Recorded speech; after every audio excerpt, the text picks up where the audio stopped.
Super Necromancer System Chapter 11, First Fight, First Undead. Aldrich heard another growl cut through the silent, deadly night, and he stopped thinking about the future version of himself. The version where he had all his spells and maxed out stats and an army of undead. For now, he was still level 1. He could not get carried away. He had to be careful. Immediately, Aldrich analyzed the situation. Judging from the pupils on these variants along with how low their gaze was, they were the E-class threats known as strikers. They were quadrupedal, almost wolf-like creatures known for their incredible charging speed and 2 large tusks jutting from their mouths. Aldrich knew this because as a Hero Academy, Blackwater did have all-to-human agency, data on all known variants and how to deal with them. Unfortunately, it was up to the Hero Academies themselves to determine how to distribute the sensitive data, and in Blackwater, training data regarding variants, especially higher class ones, was limited as a reward to higher performing students. However, information about lower class variants was common enough because of how many of them there were that one could find a plethora of information online on how to deal with them. The practical exams that Aldrich and his friends had to take involved taking down mock variants simulated by drones and saving civilians, so he was readily prepared to deal with any lower class variant threat. One of the tests even involved distracting strikers away from civilian zones. Aldrich took a look at the screen hovering in the corner of his vision that displayed his status. He saw that the status tab was not the only one available to him. There were also tabs labeled as less than inventory greater than, less than units greater than, and less than quests greater than. Aldrich immediately flipped to the less than inventory greater than tab where, if things were the same as it was in the game, he knew he would see the item he needed. Less than inventory, 1/20th, greater than. -1x Tome of the Dark Arts. Greater than greater than greater than. Aldrich mentally selected the Tome of the Dark Arts, and it manifested in his hands out of a shower of ghostly green particles. The book was no larger than a small handbook with a leathery cover made out of wrinkled, dried skin with the visage of a screaming face etched in the middle. This was the introductory tome that necromancers started out with that granted them 3 basic spells to use out of a sizable pool of 15. Aldrich consumed the item by mentally willing it, and the book glowed a faint green. The list of the possible spells he could use showed up in a small screen in front of him, but he barely even looked at it, only making sure the spells he already knew he wanted were there. He selected what he needed. Lines of glowing bright, ghostly green energy transferred from the book and into Aldrich's body, moving up the veins of his arm and lighting them in the dark. Spells: Chill Blast, Raise Undead rank 1, and Anti-Life Shell rank 1 learned. Thankfully, Aldrich had a good fundamental idea of how to use his newfound powers. All he had to do was mentally will his powers to work, as if they were just a part of his body, and because he knew how his game character worked, it was a breeze for him to start working quickly and efficiently. Aldrich shuddered as he felt cold seep into his being, permeating through his veins from the tome's energy. It felt good, the cold, like he belonged to it. The book faded into dust, and at that moment, the strikers charged out from the forest. They looked like enormous wolves with thick, grey-furred coats and snarling jowls, though their square pupil eyes and tusks made it readily apparent they were no ordinary wildlife. They surged forwards with tusks jutted out, aiming to gore Aldrich. Aldrich saw them moving towards him and immediately lunged to the side, rolling over a bunch of leaves as he dodged the barreling, savage bodies. A crack sounded as the strikers slammed into trees and shook their heads, momentarily dazed by the impact. Still, Aldrich almost shuddered at how devastating their charges were. They had almost felled the enormous trees they had hit, tilting them backwards dangerously close to a free fall. Any human hit by that would have their internal organs completely rearranged from the impact alone, not to mention the sharp tusks. Aldrich was faster than the wolves, though. A good deal faster.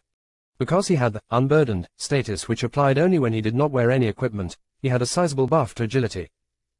As a result, he was more than twice as fast as he was before, and even back when he was an ordinary man, he had top-level athletic performance.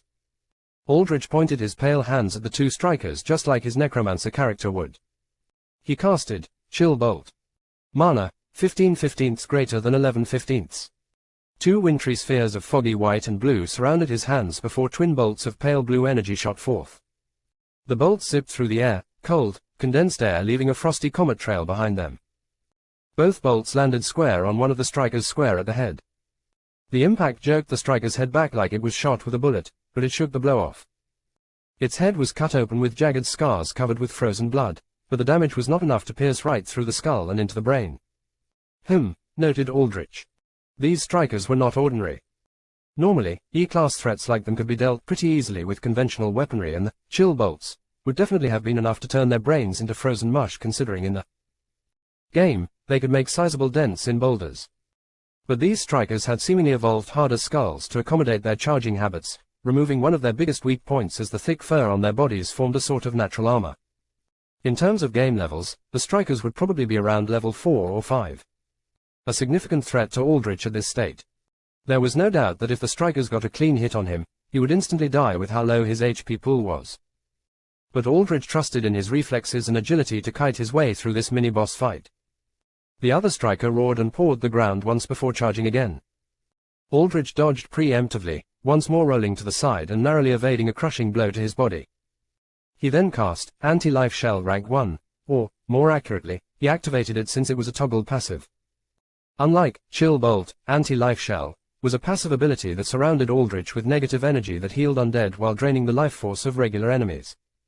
There was no cost to maintaining the shell, especially at lower ranks, but in exchange, it did not deal much damage.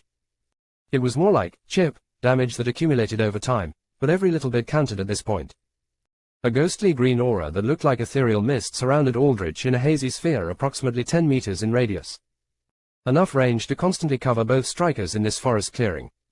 The strikers sniffed the strange mist warily but did not register enough threat from it to run away or deal with it. Instead, they sat in the mist, circling around Aldrich from opposite ends. Aldrich took in a breath, keeping his senses sharp for the moment they charged him.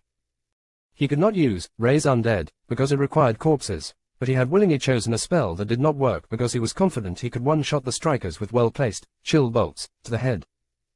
Now, though, Aldrich had to readjust his strategy and beat the strikers with a hit-and-run method using the constant chip damage of Anti-Life Shell and chill bolts to deal frost-type damage that would slow the strikers down. Aldrich had planned to take this fight without undead, but he had to admit that having undead would make his job a lot easier. After all, what was a Necromancer, especially a Legion Necromancer, without his minions? That was when Aldrich noticed with some surprise the presence of graves. Not literal graves, but floating cross-shaped tombstones outlined in green that indicated the presence of corpses that he could raise. These corpses were only visible to necromancers, and it was both a welcome and unwelcome sight to him. 2 graves. Aldrich grimaced. He knew who they were. He did not like using his dead friends as undead, but for now, he had to survive. He had to survive to give them the vengeance they deserved. Aldrich put his hand out and casted, Raise Undead rank 1. Greater than. Mana, 11/15 greater than 6/15. Greater than. Rank 1 meant that he could only raise undead from levels 1 to 10, and though he did not know entirely how levels correlated with the real world, the presence of graves meant they were in the eligible level range for revival. 2 sets of pale arms burst from the forest ground, and the graves floating over them faded away. Aldrich frowned as he saw Adam and Elaine burst from the ground, and from rotted splotches on their skin, he knew they were zombies. They looked grotesque, Elaine with the gaping hole in her stomach and Adam with a completely twisted neck. Their eyes were lifeless, and they let out guttural groans that belonged to monsters, not humans. Necromancers were not like priests. They did not revive the dead. They simply used corpses to create monsters. Whatever soul was left in that corpse was long gone. At least, this was according to game lore. Aldrich hoped that it was right.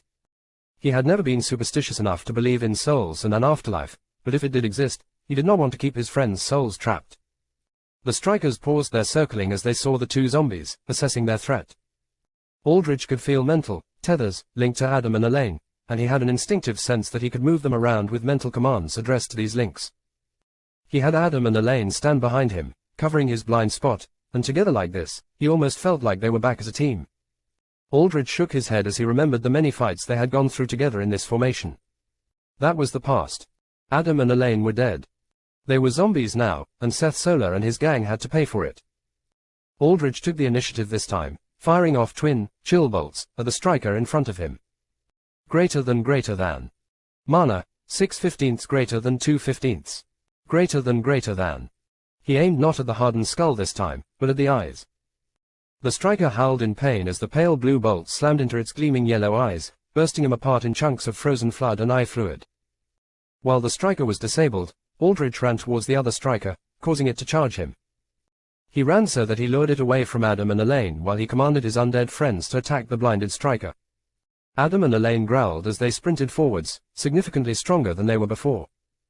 As zombies, they had slightly enhanced physical stats, undying bodies that would not give out unless they took head injuries, and a poisonous bite and rot aura that made them better frontline fighters than Aldrich.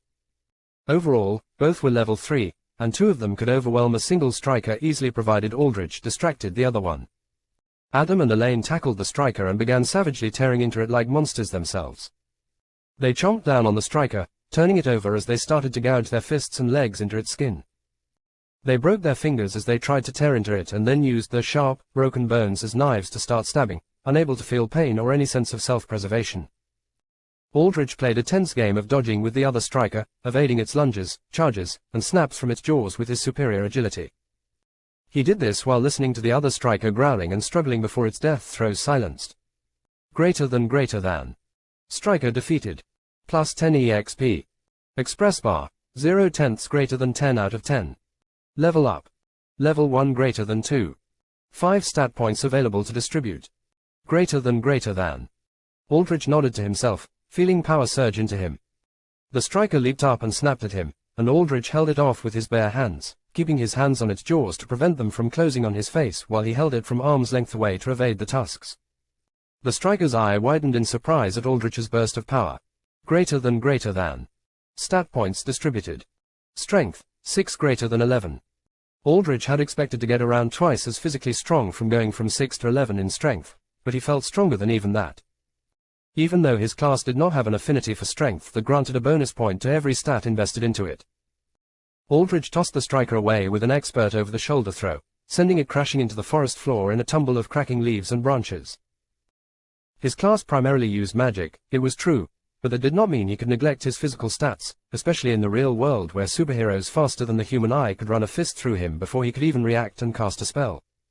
Now then, said Aldrich as he cracked his neck and knuckles, walking casually up to the striker as it slowly got back up from the heavy throw.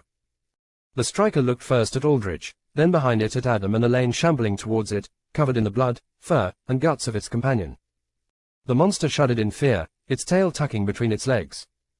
It's time for you and your friend to join us, said Aldrich.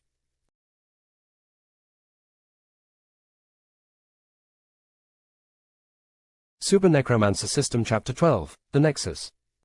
In a reversal of roles, it was now Aldrich that charged the striker, sprinting at the monster before it could build up speed for its own charge.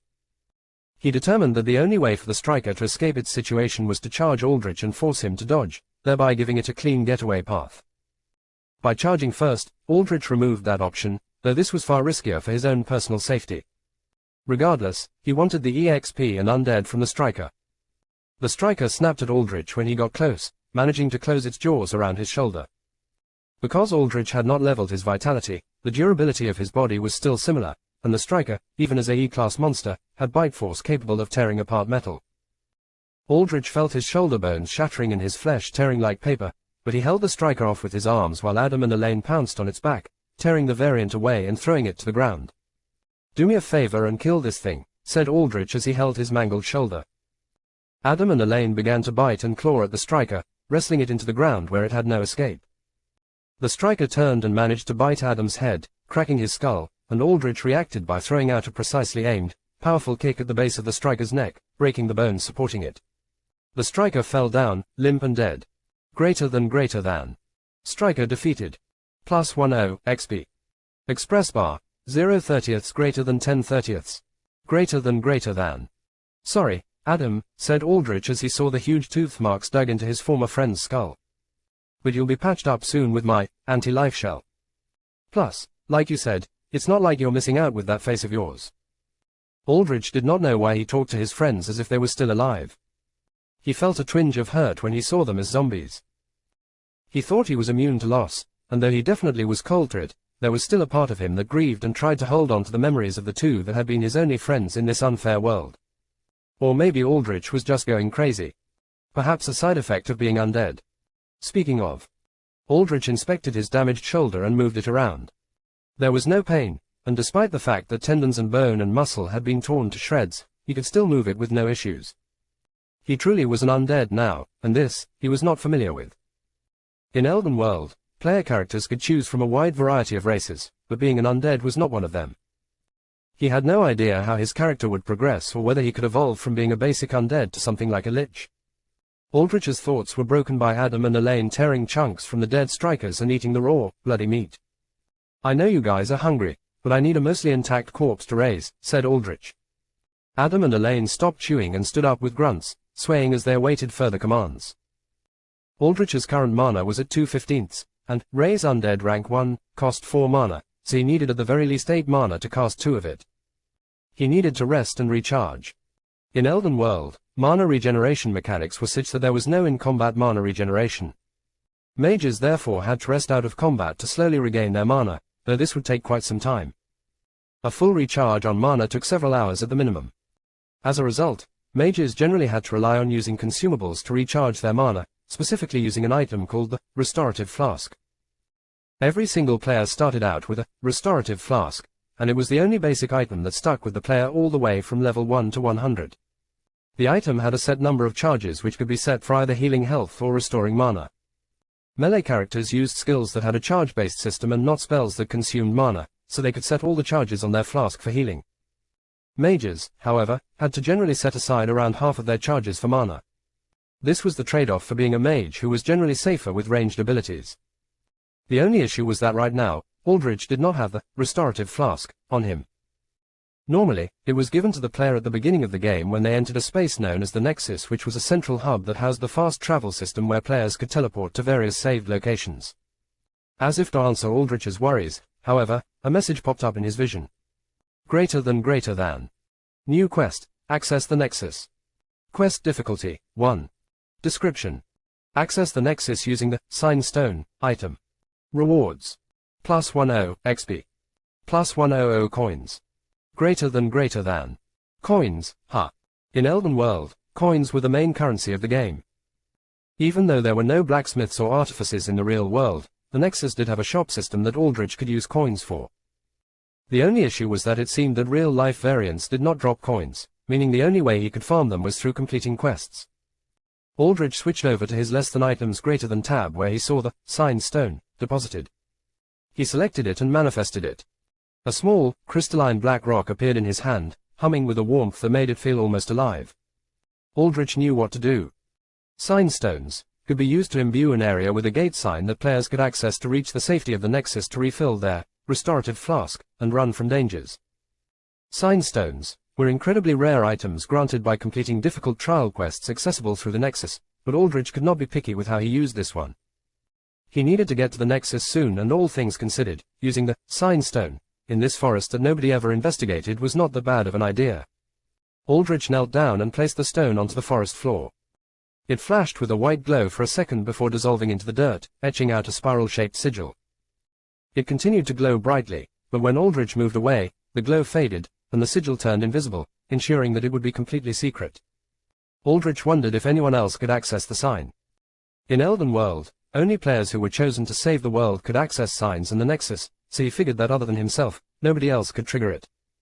Which meant that Aldrich now had his own personal pocket dimension that he could hop into where nobody else could chase him or threaten him.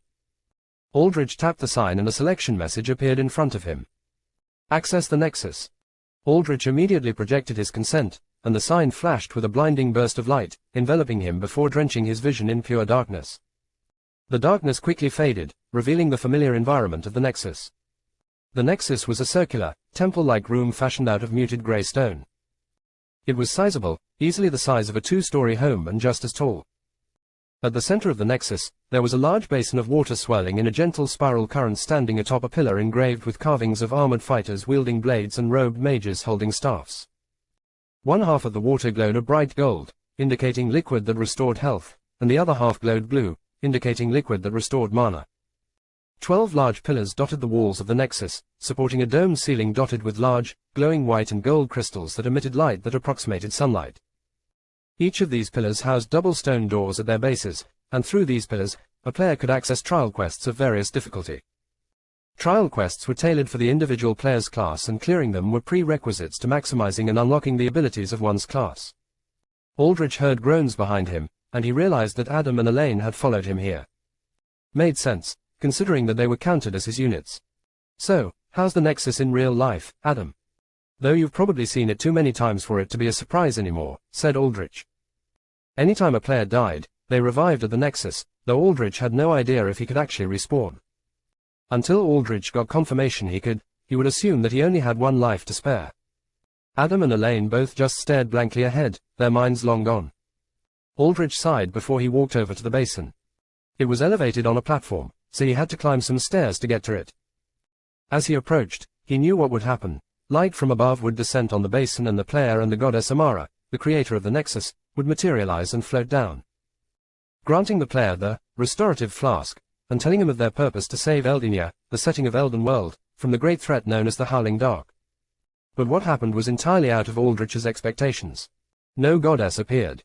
Instead, when he reached the basin, strange, pixelated boxes started to cluster in front of him. He immediately stepped back, wary. The boxes looked like graphical distortions, like glitches in the game, and when they faded away, it was not a beautiful, golden-haired and golden-eyed goddess that stared back at him, but a pixelated black stick figure. "Welcome, host," said the stick figure in a gender-neutral voice underlined with a hint of static.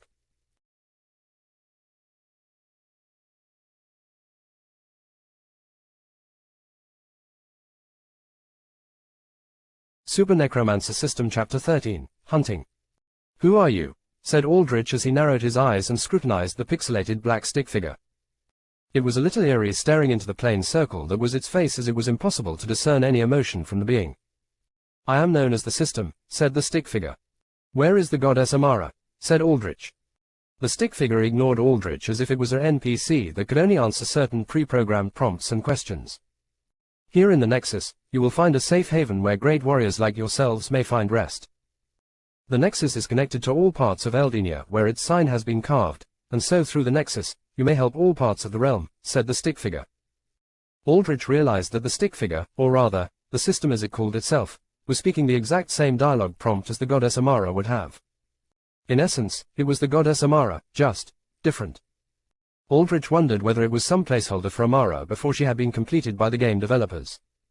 If so, then did that mean that Aldrich was playing the game on an earlier version? "Skip dialogue," said Aldrich, and the command prompt worked. The System paused for a second before moving on. It clasped the black pixelated boxes that functioned as its hands together, and between them, a shining golden orb manifested. The light died down, and a beautifully ornate crystal flask floated down to Aldrich's eager hands. "Item: Restorative Flask obtained." "That is the restorative flask," said the System. "You may now fill it with the waters of life, granting you the ability to heal even the most grievous of injuries or restore your tired mind." Aldrich came up to the basin and stared at the flask in his hand. When his attention came to it, details about the item appeared in a screen pasted on his vision. Greater than. Restorative Flask Rank 1. Rank: Divine. Description: used to consume the waters of life, healing 30% of one's total maximum health or mana or 10 health, mana, depending on which value is greater. Attune charges and refill this item at the Nexus. May be upgraded upon completion of trial quests to hold more charges. Unique: UNDROPPABLE. UNSELLABLE. Available charges: 3. Healing charges: 3. Mana charges: 0. Greater than. Aldrich noted that the flask had 3 tick marks on it that indicated how many charges there were. He poured out the golden liquid into the basin down to the last tick, draining the flask 2/3 of the way down. He then filled the flask back up with blue water. Like this, he switched up his charges from 3 healing to 1 healing and 2 mana. "Excellent," said the System as it hovered to the side of Aldrich. "With this, the waters of life may now give you protection on your harsh journey. Now, I will explain to you these 12 great pillars of creation and the trials that lie behind the doors." Aldrich listened to the dialogue just in case something had changed and the System would say anything different from the goddess Amara, but nothing changed. The System described how each of the pillars granted access to trial quests that unlocked further abilities of one's class. Each pillar had recommended levels that went up by 10 per pillar, so by the 10th pillar, one had to be level 100. The final 2 pillars were challenge quests that required highly optimized builds to clear but granted incredible rewards. Aldrich knew exactly what each trial quest held in store for him as he had completed all of them before. Through them, he could start to find strong undead monsters to raise, equipment, coin, and useful spell tomes. The first pillar required a level of 10 to access, and so Aldrich would have to grind some variant monsters out to reach that level first. After the System spoke about the trials, it then started to speak extra dialogue that the goddess Amara did not have. "Hey, lad, you may also come to me for any crafting or repairing you need," said the system. Aldrich recognized that the system had taken up the tone and mannerisms of Sindri, the blacksmith god that worked at the Nexus who players could turn to for crafting. He introduced the soul forging system where rarely, monsters or enemies dropped souls that could be used to forge weapons or gear that took up their attributes. Regular drops like monster claws or teeth or whatnot had to be collected in large quantities for craft anything out of them, but a single soul alone could craft an entire piece of gear or weapon. In general, it seemed that the system took up the role of all the NPCs that were normally in the Nexus. Aldrich listened, careful to note whether the system had any extra unprompted dialogue, but it did not. It just cycled through the same things Aldrich had heard from Sindri, and afterwards, it just remained silent, having exhausted completely through the dialogue from the goddess Amara and the blacksmith god Sindri, the two NPCs of the Nexus. Aldrich walked down the stairs once there was just silence. At the base of the stair, there was another sign that he could access to reach signs he had placed. He knelt down, beckoned Adam and Elaine to come close, and touched the sign. As the bright white light engulfed Aldrich and his group, he heard one line of unprompted dialogue from the system. "May the hunt feed you well, host. .. Aldrich returned to the real world, right above the sign he had placed in the variant-infested forest. He wondered what that last line from the system had meant, but it did not seem important enough at the moment to waste time focusing on. Greater than. Quest. Access the Nexus, completed. +10 XP. +100 coins. EXP, 10/30ths greater than 20/30ths. Coins, 0 greater than 100. Greater than. The two striker corpses were still beside him, and when he looked down to check his wristwatch, a watch that had no net capabilities, hence, unlike his iPhone, it had not been taken from him, he noted that about 5 minutes had passed. In the Nexus, however, Aldrich had thought he had spent at least 10 or so minutes, indicating that time passed around half as fast as it did in the Nexus compared to the real world. Aldrich checked his mana. Greater than. Mana, 15/15ths. Greater than. Good, thought Aldrich. Going to the Nexus restored his health and mana to full as it usually did. His mangled shoulder had completely healed up to normalcy, but notably, the gaping fist-sized hole in his stomach did not. He figured that because he had sustained that injury before his undeath, it counted as part of his body now. He did not mind it. It gave him a striking reminder that he still had to make Seth Solar pay for what he had done. Aldrich looked down at the striker corpses and hovered his hand over them as he cast, Raise Undead. Serve, he said, though he did not know why. The word just slipped out of him, as if it belonged as a chant to the spell. The word felt fitting, though, he had to admit. Aldrich's hand glowed green, and ghostly green energy flickered around the two striker corpses. The corpses shuddered and then started to move. Their flesh rotted a little, tufts of hair falling out as they became zombified. They stood up on all fours, coming forwards to Aldrich and nuzzling their tawny, rotting heads at his hand like pet dogs. A hazy dark green aura of rot emanated from them, the same aura emanating from Adam and Elaine. Greater than. Mana, 15/15ths greater than 5/15ths. Greater than. Aldrich checked his less than units greater than tab. Less than units, 4/5ths, greater than. Chosen undead, 0/1. None. Undead. Zombie human level 3. Zombie human level 3. Zombie striker level 5. Zombie striker level 5. Greater than. Aldrich nodded to himself before drinking his restorative flask, restoring his mana. Greater than. Restorative flask charges, 2/3.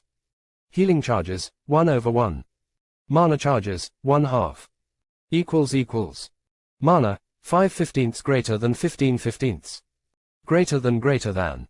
Now, he had a sizable army to work with. Every 10 levels, the base number of units he could control increased by 5 and the number of spells he could attune increased by 3, though leveling the attunement stat could add even more units or spells to that. As for the chosen undead mechanic, Legion necromancers differed from other necromancers in that they could bind a powerful undead to their very souls. Normal undead did not gain levels, but chosen undead were lifetime companions that continually grew with their necromancer and could be outfitted with equipment as well. A level 100 Legion necromancer could have up to 3 chosen undead, though the more chosen undead one had, the lower their max level cap was. At 3 chosen undead, their max level cap was at 60. At 1 chosen undead, it was a whopping level 100. Aldrich preferred to work with one strong chosen undead that covered his weaknesses perfectly. A chosen undead was so important that without one, Aldrich would go so far as to say that a Legion Necromancer was half as strong as an ordinary warrior or mage of the same level that relied on their personal strength alone. To get one, Aldrich had to reach level 5, at which point he would obtain an item to reach out to a wide selection of chosen undead. In summary, Aldrich had 2 goals. First, to reach level 5 for his chosen undead. Then, to reach level 10 for his first trial quest. After reaching level 10 and clearing the first trial quest, he was confident he would be strong enough to beat every single one of Seth Solar's gang. The only issue was Seth Solar himself, who had an incredible set of powers that no army of ordinary zombies could ever hope to beat. Aldrich would devise a way to kill Seth Solar as well, he had no doubts about it. But for now, there was the grind. Aldrich roamed the variant forest, scouting out where he was while he hunted for more variants to kill. He figured out that he was ditched approximately 1 mile out from the single road that led into Blackwater. That road, along with Blackwater itself, was lined with anti-variant emitters that generated a specific energy frequency that prevented variants from entering it. However, as these frequencies were coded only to specific variant species, there was always the chance that variants could evolve or some unknown new species could migrate in. Hence why Blackwater had walls and why the roads had auto-turrets installed in them. Aldrich had no idea whether the auto-turrets would track him and shoot, but he did not want to take the chances. He would not return to Blackwater until he was strong. About 20 minutes into his scouting, he encountered another variant. It was a huge clump of animated moss, thick, tentacle-like vines, spines, bark, and bulbous yellow eyeballs. It shuffled along the forest floor, leaving a trail of gooey, slime-like sap behind it. This was a moss beast known for its powerful lashing tentacles and its hidden maw full of rotating buzzsaw-like teeth that ground up anything that went into it into mush. However, what it was most feared for was its ability to release a cloud of paralyzing gas from various tubes in its body. If one evaded the gas, moss beasts were not difficult to deal with as they were slow and uncoordinated. Aldrich smiled as he spied the moss beast from behind a tree trunk, mentally commanding his 4 undead to split up and circle the plant monstrosity. Because undead were immune to poison, this was going to be a breeze. He turned on his anti-life shell and stepped out of his cover, firing off chill bolt. Greater than. Mana, 15/15 greater than 11/15. Greater than. Twin bolts of pale blue slammed into 2 of the moss beast's large, exposed eyeballs, splattering them before permeating frost deep into the variant's leafy body. The moss beast gurgled as it started to slowly slither its way towards Aldrich. Aldrich commanded his undead to attack. He got the strikers to unleash their signature charges while having Adam and Elaine hold back, not wanting their bodies to suffer too much abuse. The strikers struck from behind, slamming into the moss beast's back and goring into it with their tusks. The moss beast shook as leaves, moss, and green liquid poured out of its body. In reaction, the moss beast emitted its paralyzing gas. Various tube-like plants in its body opened up, and from them, yellow gas whooshed out, filling the area in a hazy tint of noxious yellow. Aldrich waded through the gas with 0 issue. He breathed it in before making a face. Smelled like rotten eggs, maybe even worse. Poison immunity triggered. The moss beast grumbled as it sent out thorny tentacles towards Aldrich and the strikers. The strikers moved backwards, dodging the slow and clumsy tentacles, before running backwards to make distance for another charge. Aldrich, who was even faster than the strikers, had 0 issue dancing around the moss beast. He commanded the strikers to charge again. The strikers slammed into the moss beast again, and this time, the dual charges were fatal. The moss beast's eyes lost their yellow glow as it slumped down and started to break apart. Vines and leaves and branches split apart and scattered across the dirt as the slime-like green liquid holding its body together oozed out of its damaged form. Greater than. Moss beast defeated. EXP, +15. Express bar, 20/30 greater than 35/30. Level up. Level 2 greater than 3. Express bar, 5/60. 5 stat points available to distribute. Greater than. Aldrich noted with interest that there was not only a grave floating over the moss beast's corpse, but also a small white, flickering orb. That was a soul. Now, there was a dilemma. If things worked like they did in Elden World, if he took a soul, the moss beast's corpse would crumble into dust, making raising an undead impossible. As a result, necromancers could raise solar soul corpses, but if they took the souls themselves, the corpses would fade away, leaving nothing to raise. Aldrich decided to take the soul instead of raising an undead. The moss beast was far too slow and too large to use reliably, in any case. He reached out and grabbed the white orb, and it faded into his palm. It was far better for him to craft a cheap weapon out of it so he could make use of the Moss Beast's paralytic agent better. Greater than 1x Moss Beast soul obtained. Greater than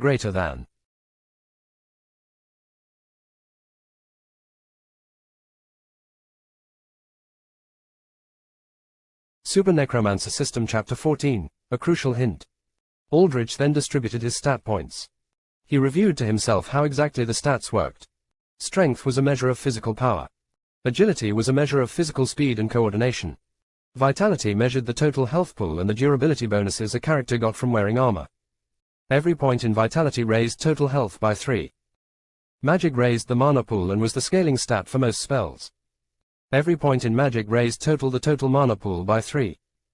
Attunement was a stat that indicated how many skills, spells, or units a player could have at any given moment of time.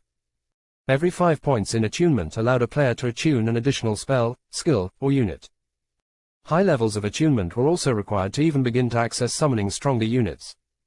For fighter-type classes, attunement increased the refresh rate of the skill charges they could use per day, but this was not really relevant for Aldrich, who used spells that costed mana. Perception increased accuracy, critical chance, and critical damage. It also gave bonuses to skills and spells that checked another's status. This, for all intents and purposes, was the worst stat for Aldrich to level, as he generally did not rely on his own spells or melee strikes to deal damage. Now that Aldrich's strength was up to a decent level, he dumped 3 points into Magic and 2 points into Vitality. Greater than. Strength, 11. Agility, 8, 13. Vitality, 6 greater than 10. Magic, 5 greater than 11. Attunement, 5. Perception, 8. HP, 21/21 greater than 33/33.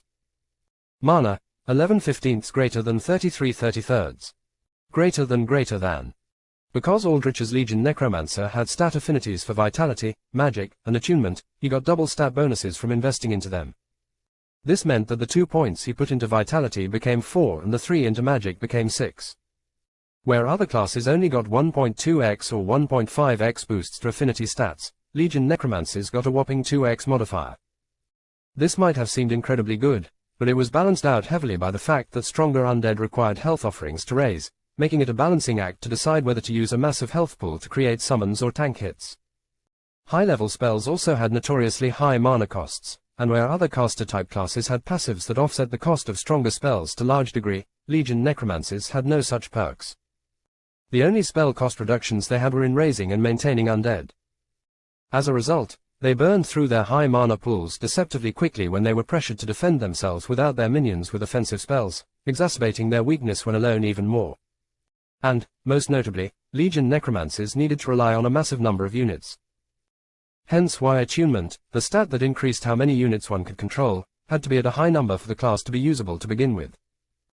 Attunement was pretty awful as a stat considering it was mostly non-combat related, but this was because it was assumed that the Legion Necromancer would optimize their combat potential with summons. As one leveled, the quality of diversity of summons increased, and so Legion Necromancers scaled incredibly well with levels. All in all, this made the Legion Necromancer quite bad at early levels, but one of, if not the strongest class late game due to their sheer versatility with proper minion setup and control. Aldrich's strategy was therefore simple. Level the basic physical stats of strength and agility to a functional level where he could begin to keep up with alter superhumans, but then invest everything else into magic, vitality, and attunement so he could be an efficient necromancer. Already, just with a few points in magic, Aldrich nearly doubled his ability to use chill bolts. Defeating variants in this weak forest was going to be quite easy now, and he proceeded to do just that, actively looking for prey.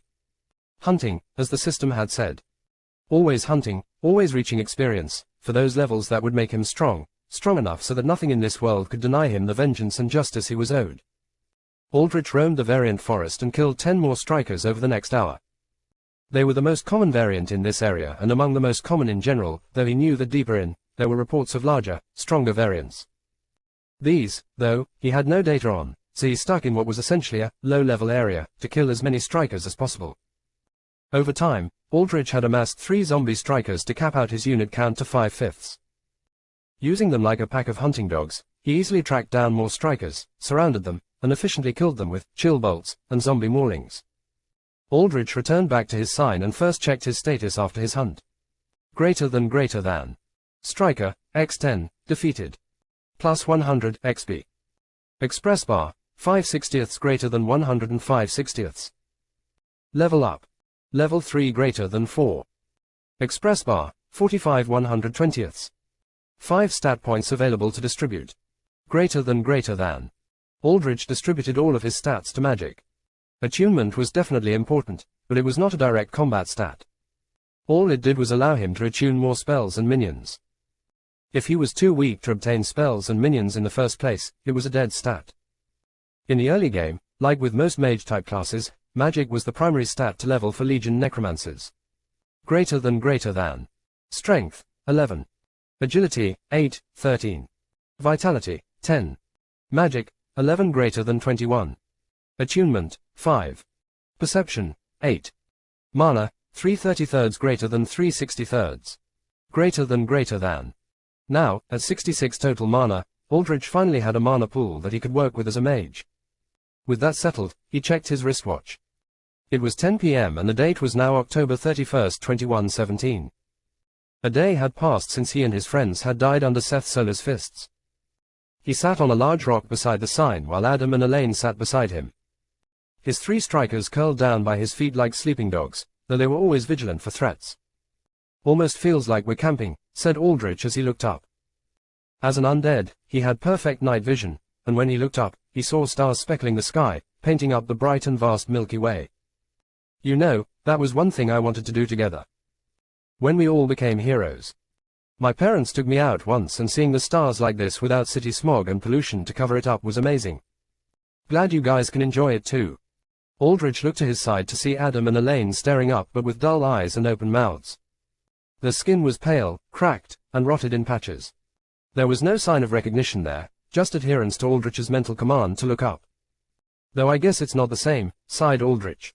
He balled a fist and looked down. I swear to both of you, with this new undeath I have, I am going to make sure Seth Solar, Ghost, and all those useless wastes of oxygen that make up that group will suffer. That was when Aldrich noticed something.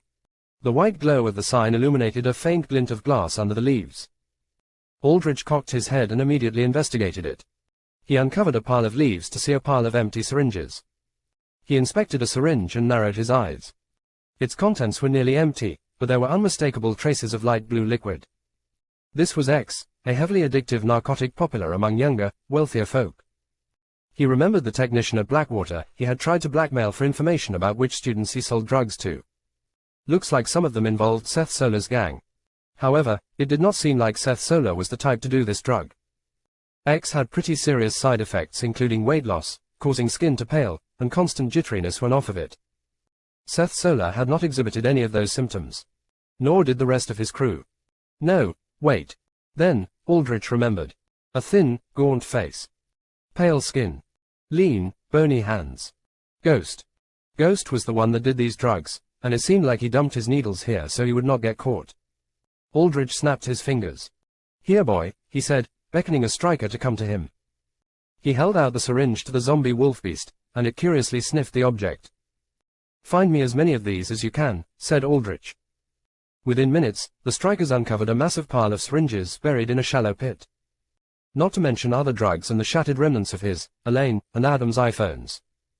Judging by how many syringes there were, he figured the Ghost came here basically every single weekend after partying out in Haven. Aldrich shook his head. Seemed like this was the routine dumping spot for any illegal things for Seth Solar's gang.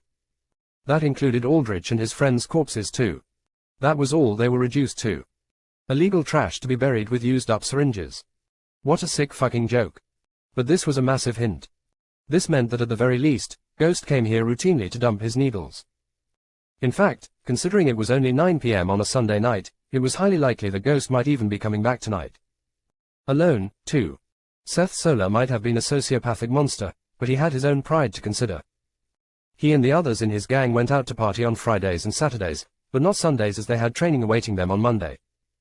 All of them except Ghost, who was likely too addicted to X to back out of a Sunday trip for a free hit.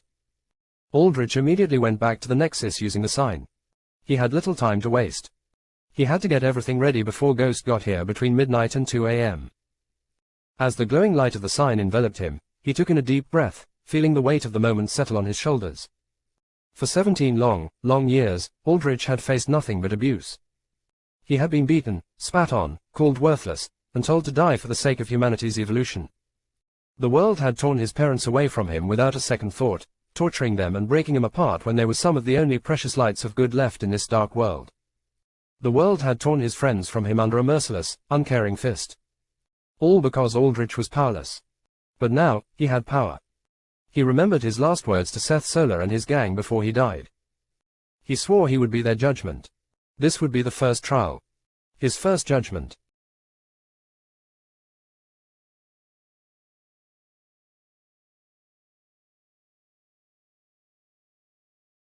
Super Necromancer System Chapter 15, Catching a Ghost. Aldrich entered the Nexus with his small undead entourage behind him. Gold and blue sparkles of energy danced around him, completely restoring his health and mana to full. HP, 33/33. Mana, 66/66.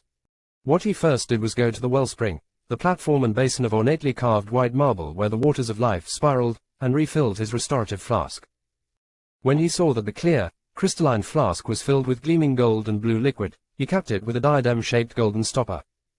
Greater than. Restorative flask charges, 0/3 greater than 3/3. Greater than. After this, Aldrich spotted the stick figure entity standing behind a large work table of ashen stone where various smithing tools such as a hammer, anvil, and the orange light of a lit forge surrounded it. It had an ornately carved bronze hammer in its hand and it whacked away repeatedly at nothing, mimicking the idle motion of Sindri the smithing god. Aldrich leaped several meters down and landed right in front of the stick figure. "Oh, good host, what can I do for ye today, eh?" said the stick figure, mimicking Sindri's light and hearty tone, though its voice still had a neutral, emotionless timbre to it that made it eerie. Like it was speaking in awkward text-to-speech. "What you said to me before I left, about the hunt, what did you mean?" asked Aldrich. That ain't a request I can fulfill," said the stick figure, repeating Sindri's dialogue for when he was given a task he could not perform. "All right then," sighed Aldrich. He had no idea what this stick figure was, and though it did bother him, he could not be picky about it. It seemed to be some sort of unfinished asset that was a placeholder for both the goddess Arama and the god Sindri, and as long as it fulfilled their roles properly, he did not have complaints. "I want something crafted." "Craftin', is it? Hey, ya ain't gonna find anyone as good at that as me," said the stick figure. "Now, what can I do for ye?"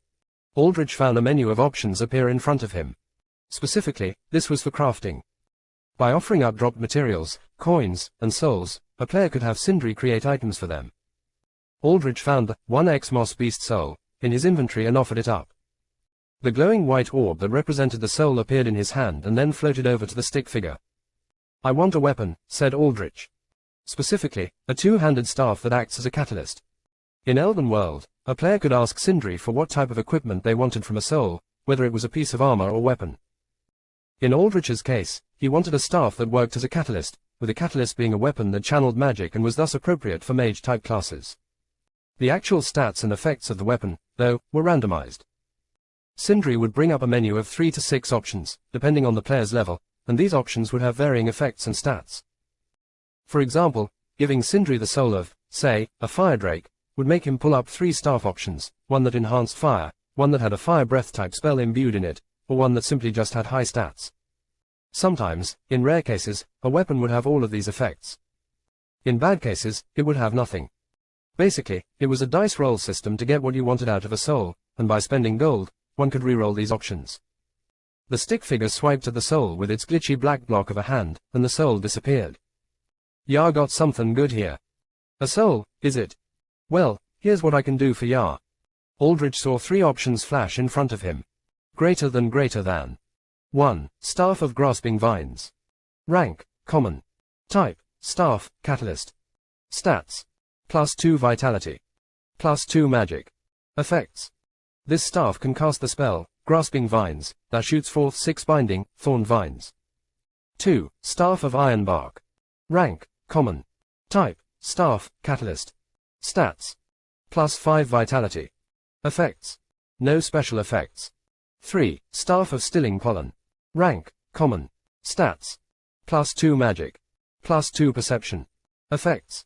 This staff is able to cast the spell, Pollen Cloud, that paralyzes all units in its area of effect. Operates off a charge system with 3 charges. Each charge requires 24 hours to restore. Forging cost, 80 coins. Reroll cost, 30 coins. Greater than. Aldrich assessed the options. They were about what he expected. The item tiers were all at common rank, which was standard for an item crafted from a monster that ranged from levels 1 to 10.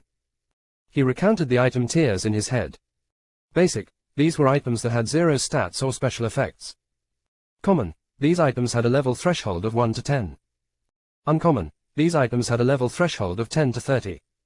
Rare, these items had a level threshold of 30 to 50. Epic, these items had a level threshold of 50 to 70. Mythic, these items had a level threshold of 70 to 90. This was generally endgame equipment. Divine, these were top-tier endgame items that held a level threshold from 90 to 100. Gear of this tier was rare enough that it was extremely difficult to be decked out in full divine equipment, as the materials needed to craft them were too finite in number. As for the options themselves, there was only one good choice. Aldrich reached a finger out and pressed the Staff of Stilling Pollen option. This would allow him to neutralize Ghost with the most efficiency. The altar could just phase out of Grasping Vines, and the +5 vitality from the Staff of Iron Bark would do nothing, considering the fact that Ghost was strong enough to shatter a human rib with a casual finger press. As it stood now, Ghost could probably kill Aldrich in one good beatdown of physical blows, and without the stats and minions to back him up, +5 vitality meant precious little.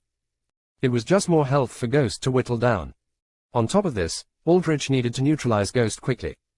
He could not afford Ghost just escaping with his invisibility and phasing.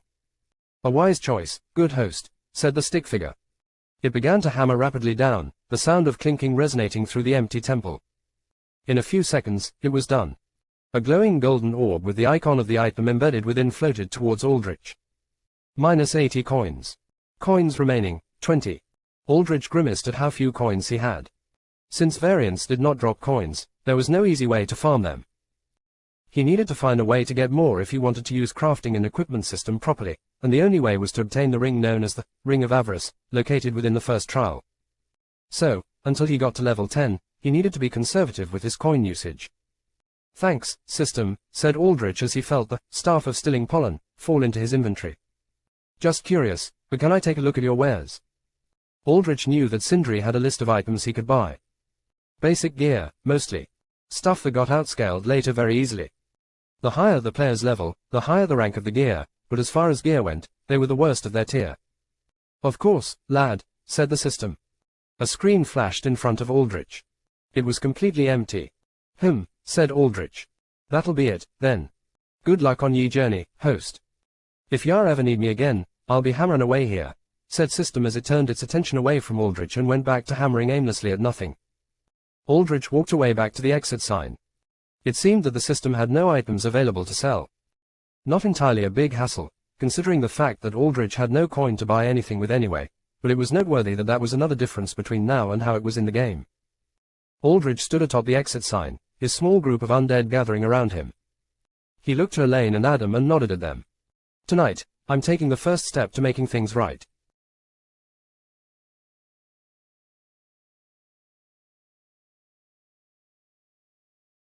Super Necromancer System Chapter 16, Bonus, Catching a Ghost 2. Adam and Elaine grunted at Aldrich because that was all their zombified vocal cords were capable of. Light enveloped the group, blinding away the nexus and teleporting Aldrich back to the forest. He checked his wristwatch. 10:10 p.m. Barely any time had passed. Good. Aldrich needed some time to get ready. He materialized the Staff of Stilling Pollen in his hands. It looked like a 2-meter-long bamboo shoot that split off into 3 branches at the crown. A yellow, seed-like bulb the size of a baseball drooped from each branch, and the surface of each seed was scattered with tiny hairs and bright yellow pollen. Each of these bulbs had a cast of pollen cloud embedded within them, making them noxious gas grenades that could be remotely detonated. A near-perfect tool for what Aldrich wanted to do. "Stop me here," said Ghost from the comfortably cushioned backseat of a commercial hovercar. He was the only passenger in a car that had enough seating space to fit in 6, and he abused the space as much as possible, putting his feet on the seat and sprawling out like he was in his own bed. He had ordered an Black-tier express ride from Carrier, the best and most reliable taxi and rideshare service on the market, and he was damn well going to make the most of his purchase. Especially now that he was getting jitters from coming off the high of X. "Are you sure, sir? This is still quite a ways from the compound, and there may be variants out and about," said the driver from the front seat. An opaque black plexiglass sheet separated passengers from the driver, but Ghost could still see the silhouette of the driver's head cocked in confusion. "Did you not fucking hear me?" said Ghost, annoyed. "I want out here." "As you wish, sir," said the driver. He halted the sleek black, expensive hovercar to a smooth stop. Ghost's passenger side door slid open, and he hobbled out, backpack slung over his shoulder. "Next time, if there is one," said Ghost to the driver. "You don't question me, got it? 200 credits a ride and you lecture me, a top-tier Blackwater recruit, on safety. Fuck off." "Have a nice day, sir," said the driver, obviously used to this kind of treatment. "Yeah, whatever," said Ghost as he stumbled away on the paved road. He heard the hovercar door click shut behind him and the car zoom away. He waited until the car was completely gone before he went off the road and into the dirt of the forest. Ghost grimaced. In class ranking, he was 20th, the very last of the A class, and he was in dire danger of slipping into B class. No, in the first place, he was B class material. The only reason he was in the A class was because Seth Solar was his friend and could pull string for him. But even that had limits. By training hard, Ghost could barely hold his own in the A class, but these drugs, these fucking drugs, they screwed him up. They made him slow when he needed to be fast. They made his head go blank when he needed it to be sharp. Ghost dug his fingers into his forearm and grit his teeth. But he could not quit. Fuck that Blackwater technician for introducing him to X. It was all his fault that he was in this downward spiral. Regardless, Ghost needed to get rid of the syringes he had used. X was illegal enough that getting rid of them in Haven City was a risk because of cops finding them and tracing them with chemical dating. Granted, it was not a high risk, but any risk was too much for Ghost to handle. Blackwater's zero drug tolerance policy meant that if Ghost was caught with, no, even just associated with drugs, especially one like X, he was truly fucked. The best way he thought of getting rid of contraband was dumping them in the forest because nobody ever went there due to the danger of variants. Now, as a pretty strong alter himself, Ghost could easily deal with low-rank variants like strikers. But there was always the off chance that some stronger variant was there. Even in that case, though, he could just use his ability and run away. Ghost took the 10-minute or so trek to his usual dumping spot. Meanwhile, he checked his iPhone's photo gallery, a smile forming at the ends of his lips as he went through his normal distressing routine. He looked through pictures of bare-naked women he had snapped while they were passed out senseless from drugs he slipped them at a private room in the After Dark, the biggest nightclub in Haven. One of them was a complete smoke show, too. A solid 9 out of 10 who had just graduated from Haven High School, and her, he had gotten passed out and used all the way. He licked his lips, watching snippets of the videos he had taken of her. Ghost reached the clearing where his dumping spot was and put down his bag. He unzipped it, taking out a small bundle of syringes and a few small empty plastic boxes that once had pills in them. He laid the contraband by his side and withdrew a hand shovel. Shovel in hand, he started to dig away at the little pit that held his secrets. Until he hit something that cracked. "What the fuck?" he whispered as he uncovered some dirt. He had hit a small, golden, seed. Its outer shell was lined with cracks from his shovel. No, not just one seed, there were 2 others too laying beside it. Ghost registered confusion for a split second before he started to grow wary, and this single split second costed him. All 3 seeds burst apart, releasing a concentrated gas of yellow dotted with glowing speckles of pollen. Ghost coughed violently before covering his mouth, his eyes watering, and he immediately activated phase on his upper body, making his lungs and mouth intangible. Too late, though. One breath of that concentrated gas had buckled Ghost to his knees, his entire body growing numb and still, and he fell face first into the pile of seeds.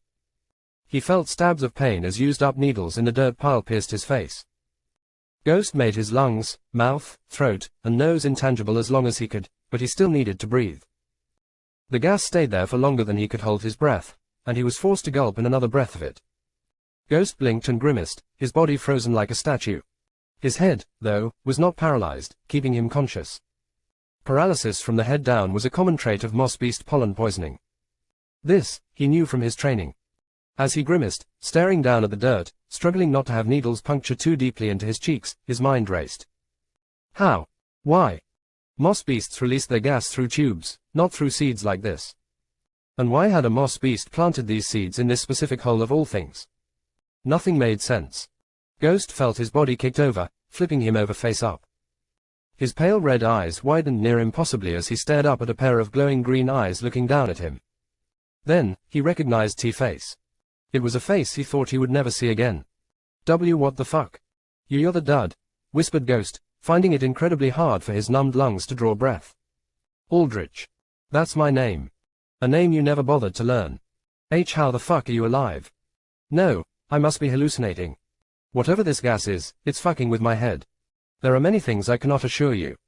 Your life and a painless death included. But what I can assure you now is this is not a hallucination. This is not a dream. This is your judgment. And it is very, very real.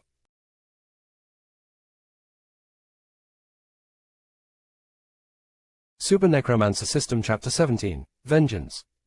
Aldrich felt a strange feeling looking down at Ghost like this. The whole concept of looking down, this was entirely new to him. But he could not deny that it felt right. No, it was right. It was just. Yes, this was justice. Justice with consequences that this world lacked. Justice backed by actions, not idealism. Justice that Aldrich would make real. Justice he would rain down on all those deserving with vengeance. This was the first drop of that rain. That storm of vengeance and righteous purpose that Aldrich could now make real with his powers. As he looked down at Ghost, a screen flashed in front of him. A quest. New quest, vengeance obtained. The less than quests greater than tab of his interface flashed with an indicator, and he mentally tabbed over to it. He raised a brow slightly, noting that the way the quest looked was different. The words detailing it were colored in bright, bloody red, and their font looked like disheveled scratches. Distinctively sinister in appearance. Less than quests, 1, greater than. Vengeance, active. Difficulty, 5. Details. Hunt down Seth Solar and his crew. Enact vengeance. Enact judgment. Rewards. Death of Ghost, 200 EXP, 200 coin. Death of Evan Harker, 50 EXP, 50 coin. Death of Simon Wells, 100 EXP, 100 coin. Death of Zane Soldata, 250 EXP, 200 coin. Death of Seth Solar, 1000 Express, 800 coin. Bonus EXP gained from absorbing negative energy from each individual. Greater than. Aldrich cracked his neck. He did not exactly know how or why this quest appeared, but he did not complain. He was going to make sure Seth Solar and his gang were all going to die anyway. If he was going to get rewarded while doing so, then all the better. The bonus EXP from absorbing negative energy was something Aldrich had not seen before, but it made sense. Undead creatures lived off of absorbing negative energy. It healed and nourished them. And recalling game lore, Aldrich knew that where positive, healing energy was associated with emotions like love, happiness, and hope, negative energy emanated from emotions like hate, fear, and despair. It was obvious how Aldrich would get negative energy. Ghost. You still have a hole in your chest. I can see right through you. How in the hell are you alive? Said Ghost. That doesn't matter, does it? What matters to a selfish piece of trash like you is whether you'll be alive. No, said Aldrich. He took his staff and shoved the butt end of it into Ghost's chest. As expected, Ghost used phase, making the staff go right through him. Ghost's head was still not paralyzed, so he could will his power to work. You stupid fuck, said Ghost. He smiled, his lip and cheeks twitching and bleeding from a mixture of paralyzing agent and needle punctures. You must have gone through a blooming and awakened some kind of power that lets you live like this.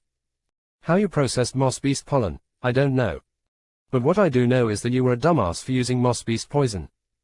It paralyzes from the head down, and as long as I can think, I can use my power. You will never, ever get to touch me, and when I can start moving again, you better be ready, because I'll finish off what Seth started. I'll fucking rip your head off your neck and use it to decorate my dorm. A blooming, is it? I guess that's what everyone will think is what happened to me, said Aldrich. A blooming was the term to describe when an individual awakened their powers. It also applied to those who awakened their powers unexpectedly after puberty.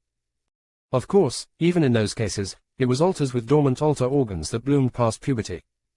Duds like Aldrich who had no such organ had no hope for even that. Still, this was interesting information. If people found out about Aldrich's powers, they would think he had developed an altar power, and those were limited to a select category of powers. For example, augmenters usually had powerful bodies while blasters had ranged capability. Very rarely was there a blaster that was also physically tough and an augmenter that had ranged powers.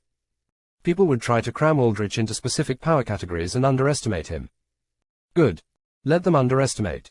He would surprise and crush any opposition against him. You're lucky you bloomed to a power like that to save your ass, but you know what? You're still a useless fucking dud at heart. Eventually, someone will find me, and when they do, I'll make sure you're hunted down to the ends of the goddamn earth, said Ghost. Don't worry, Ghost, said Aldrich. Nobody will find you. Nobody but them. Aldrich withdrew his staff from Ghost's chest and snapped his fingers. Loud groaning rattled through the air while low, bestial growls hummed like the whir of deep engines. What the fuck is that? Said Ghost. He tried to look around, but he could not move his head properly as his neck was paralyzed. All he could do was look up at Aldrich looking down at him. You'll see, said Aldrich. Adam, Elaine, and the 3 strikers emerged from the edge of the clearing. Aldrich had hidden Adam and Elaine and had the strikers rove around the area in a tight perimeter, tracking down Ghost as soon as he got within 200 meters of this dumping site with their incredible scent-based tracking. As a result, Aldrich was alerted of Ghost's presence and also knew exactly when to detonate the pollen seeds. Adam and Elaine came by Aldrich's side and stared down hungrily at Ghost, spittle foaming at their bloody mouths as they shuddered, ready to feast on flesh. Look who it is. Our old friend Ghost, said Aldrich. Adam and Elaine snarled, with Elaine even reaching down to swipe at Ghost's face. Ghost made himself intangible, letting the swipe pass through him. The strikers circled around Ghost like hungry sharks, occasionally snapping close to his face, their putrid, toxic breath and spit spattering against his face. Zed zombies, said Ghost. Is that also your power? Making zombies? Aldrich put his staff over Ghost's mouth. Shush. That isn't important. What is important is that you make a fine meal for my friends. Then at least you'll have done one good thing for them. Aldrich stepped back and let Adam, Elaine, and the 3 strikers start mauling at Ghost. Ghost, predictably, turned intangible, and they kept swiping and biting and clawing through him. I'm fucking invincible, you idiot, said Ghost, though he was visibly panicked, unable to move. This is pointless. Let me go. Let's not be impatient, said Aldrich. He raised a hand, making his undead stop their attack so that Ghost could hear him. It's quite rude to leave so soon after such a touching reunion, no? Plus, with how much paralyzing pollen you've breathed in, you won't be moving for him, let's see, 3 hours. Aldrich smiled and sat on a rock, watching as Ghost could only helplessly lie there and look up at the undead, rotting faces that drooled for his flesh. Finally, there was fear in his face. Abject, utter fear as he came to increasingly realize that his power was not invincible. Negative energy harvested, plus 10 XP. Express bar, 45 greater than 55 120ths. I've analyzed your power. All of its weaknesses. I've been analyzing them and all the powers of your group ever since I got to Blackwater because one day, I figured I could make a contingency plan against you scum, continued Aldrich. But let's be real. Back then, that was just a dream. I had no power to abuse your weaknesses even if I knew them. But now, different story. Your phasing has some safeties in it. For example, theoretically speaking, if you were wholly intangible matter, you would just fall through the ground and pop out the end of the earth. But you don't. But then you have limitations. You can phase through inorganic matter and destroy it, but you can't do it to organic matter. And the biggest limit you have, you can make yourself intangible, but it stops your bodily functions. If you make your chest intangible, for example, you can't breathe. I assume if you make your head intangible, you're also blind. You can't speak while they attack you, can you? Because you're holding your breath. Because you know that if you spend the time to draw even a single breath, your face will be torn apart into 100 different pieces. So, let's see it. Let's see how long you can hold your breath, A-class student. Let's see how long you want to suffer. Aldrich clapped his hands together, and all 5 of his undead swarmed on Ghost, constantly tearing and biting and clawing at his body while he made himself intangible. Aldrich set a timer on his wristwatch, seeing how long Ghost could hold his breath. 30 seconds. 60 seconds. 1 minute. 2 minutes. 3 minutes. 4 minutes. 5 minutes. Ghost sucked in a breath, and the moment he did, Adam and Elaine bit into his shoulders while the strikers go red into his sides with their tusks. Aldrich raised a hand, making the undead stop and letting Ghost catch his breath. Aldrich walked over to Ghost and stood over him. Ghost's face was bloody. His chest heaved up and down as he took in desperate breaths. His eyes were wide with fear. Blood pooled from his sides where holes indicated where the strikers had jabbed him. Deep teeth marks on either of his shoulders showed where Adam and Elaine had bit him. The flesh around those open wounds started to blacken and rot, and Ghost yelled in pain as his nerves strained to the maximum extent of agony before rotting away from suffering necrotic damage he had no resistances to. Wow. 5 whole minutes, said Aldrich as he tapped at his wristwatch, causing the timer to stop. The average unenhanced, untrained person can hold their breath for 30 to 90 seconds. You, by virtue of having alter cells that enhance your body, can hold your breath for 5 entire minutes without even training for it. Fuck you, said Ghost, still defiant despite fear obvious in his face. Negative energy harvested. Plus 20 XP. Express bar, 55 120ths greater than 75 120ths. But you know what? 5 minutes is nothing. I can hold my breath for 10 minutes from all my training. I heard back before alters were a thing, the record was 24 minutes. Can you imagine? A person with no powers, a person you would look down on as a dud, doing that. Aldrich scoffed at Ghost. I'm sure you could do even better if you actually trained, too. If you ever felt the need to work hard to even be fucking recognized as being allowed to live. If you weren't addicted to X and causing suffering instead of working on yourself. Aldrich stepped away and waved the undead on again. They swarmed over Ghost, savagely tearing at him while he held his breath and made himself intangible. The ground beneath him was utterly torn up at this point, all the grass ripped off and the dirt gouged out with deep claw marks. Aldrich sat on his rock and waited, setting his timer again. This time, Ghost only lasted 3 minutes. Again, he yelled as he suffered a new round of cuts and bites. Again, Aldrich raised his hand up and stopped the undead. He strolled over to Ghost. Ghost breathed deeply, sucking in as much breath as he could. One of his eyes had been clawed out, blood streaming from the empty socket while the flesh around it rotted. Ah, said Aldrich as he saw Ghost's red-pupilled eyeball lying on the dirt. He picked it up and tossed it to Elaine. There you go, Elaine. Hope vengeance tastes good. You'll get a lot more of it soon. Elaine swallowed down the eyeball whole and licked her bloody lips. Hey Aldrich, listen to me, said Ghost. Oh, now you remember my name, said Aldrich. What happened to, Dud? I can help you, stammered Ghost. You want Seth, right? You want his friends, right? I can lead him out here. Aldrich looked down at Ghost begging for his life and felt absolutely nothing. It was not just that Aldrich was numb to suffering, especially suffering from those that deserved it. It was something else, too. Becoming an undead had made his mind colder. He felt less. When he saw Ghost begging, it did not feel like a human being was pleading with him. It felt like a cockroach was twitching its legs, begging to be stomped and ended. It was disgusting. Ghost saw the complete disgust in Aldrich's eyes and started to beg harder. I can tell you Seth Solar's weakness. The weakness of his whole family, said Ghost. Oh. What is it? Said Aldrich. It's cryptic, said Ghost. Cryptic drains the Solar family's powers. Aldrich recalled what cryptic was. It was a highly radioactive ore found in the Midnight Trench, a massive nest of variants located over the Pacific Ocean, so called because a Vanta black dome covered it, leaving it a black spot of complete darkness. Cryptic was a dark, crystalline material that was extremely rare on account of how dangerous it was to obtain. It was mostly used for poisonings, with even a gram of it powdered and put into liquid or sublimated into gas form capable of killing basically anyone without incredible durability. As it was also untraceable, breaking down completely in the body, it was a favored tool by the highest-end assassins of the world. Interesting, said Aldrich. He had no means of obtaining cryptic for now, but it was still useful information to have. And now let me go, Aldrich, said Ghost. I have told you so much already. If Seth Solar finds out, he'll kill me, I'm sure of it. No, the entire Solar family will be out to kill me. Please, man, just let me go. I'll run far from here, you'll never see me again. I'll hide out somewhere and live quietly and you won't ever even hear from me. You don't have to worry about Seth Solar or anyone else finding you, said Aldrich. For a moment, Ghost's face lightened, finding some hope. Because you die here, said Aldrich. He turned away and waved the undead forwards. This time, Aldrich did not set a timer. He let his zombies tear at Ghost without pause.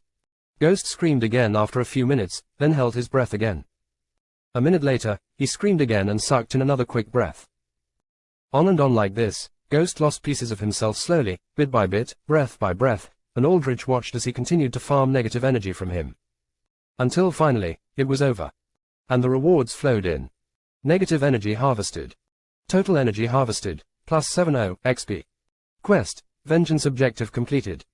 Death of Ghost completed. Plus 200 XP, plus 200 coin. Express bar, 75 120ths greater than 345 120ths. Level up. Level, 4 greater than 5. Express bar, 225 200ths. Level up. Express bar, 25 250ths. Level 5 greater than 6. 10 stat points available to distribute. X1 Tome of the Dark Arts Rank 2 obtained. X1 Nether Binding Amulet obtained. Super Necromancer System Chapter 18, Chosen Undead. Aldrich closed his eyes and sighed as he looked up to the pale moon above. Glowing waves of green energy flowed around him as he leveled up, wrapping him in an aura of power born from Ghost's suffering. He heard the sounds of ravenous chewing, flesh tearing, and bones crunching as Adam and Elaine finally had their fill of Ghost. Their fill of vengeance. He let them eat up Ghost's corpse to nothingness as a well-deserved reward for their suffering, and also because Ghost had dropped a soul. Aldrich would use the soul and craft something out of it. If it retained Ghost's powers, then an item, perhaps a cloak that could activate phase, was going to be far more useful than a dumb zombie that could not reliably use the reflex and thinking-intensive phase power. In the meanwhile, Aldrich stabilized his newfound power by distributing his stat points. He started to invest more heavily into attunement now as he had obtained the Tome of Dark Arts Rank 2.